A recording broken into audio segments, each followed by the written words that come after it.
All right, let's talk about Home Depot's latest quarterly report.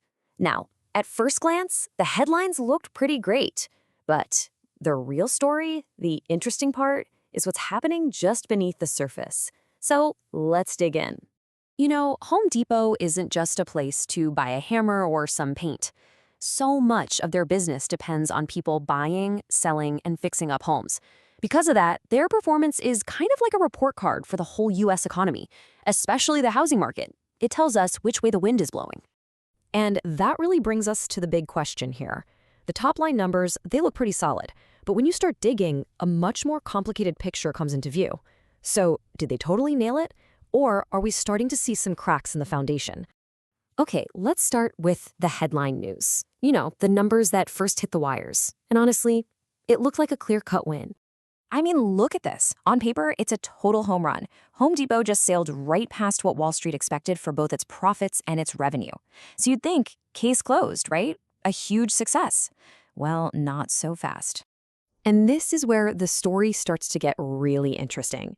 See, once you pop the hood on those headline numbers and you stop comparing them to expectations and start comparing them to how they did last year, well, the picture changes a lot. And here's the catch. Yeah, they beat what Wall Street predicted, but their total sales were actually down almost 4% compared to the same time last year. A drop like that isn't small potatoes. It points to a much deeper issue. And it's the exact same story with their profits. They actually made less money per share than they did just 1 year ago. So yeah, they beat the lower expectations for this year, but their actual performance has declined. So the big question is, why? Well, the answer really isn't inside the store. It's out there in the broader economy. Home Depot is flying straight into a really powerful headwind that's slowing down the entire home improvement industry. And hey, you don't have to take my word for it. The CEO, Ted Decker, he said it himself. He pointed right to what he called ongoing consumer uncertainty and pressure in housing. When the CEO is calling that out specifically, you know it's the main challenge they're facing. So what does that pressure actually look like? Well, first, you've got this tough mortgage rate environment, which means fewer people are buying and selling homes. That's what housing turnover means, and it's at historic lows. On top of that, you and I are worried about inflation and our jobs, and the cost of borrowing money for big projects is way higher. All of this makes people think twice before dropping a bunch of cash on a big renovation.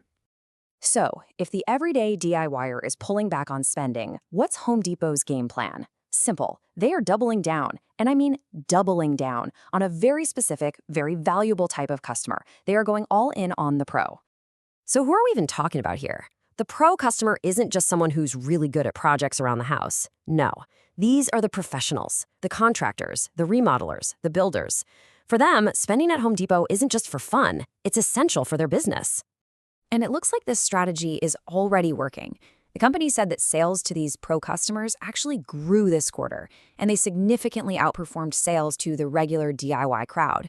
This is a huge bright spot in an otherwise tough report. And they're not just, hoping pros will show up. They're building an entire world just for them. They're pouring money into high-tech tools like AI that can help a contractor estimate all the materials for a job. They're offering more credit options for businesses, and they're making huge improvements to delivery with stuff like real-time tracking for big, bulky orders. The whole idea is to make themselves an absolutely indispensable partner for these businesses. Okay, so that's the strategy, but what does all of this mean for the bottom line? Let's take a look at what the company is officially forecasting for the year ahead. Their forecast shows what I'd call cautious optimism. They're predicting some modest growth in sales and earnings, and they're planning on opening about 15 new stores. Now, this isn't explosive growth by any means, but in a tough market like this one, even predicting slight growth shows they're pretty confident in their strategy. Which, of course, leaves us with the big, lingering question. Home Depot's report really shows a company that's navigating a super challenging economy by making a huge strategic bet on the professional customer. It's a smart play for sure, but with the housing market still so shaky, is focusing so heavily on the pro the right blueprint to build their future on? I guess only time will tell.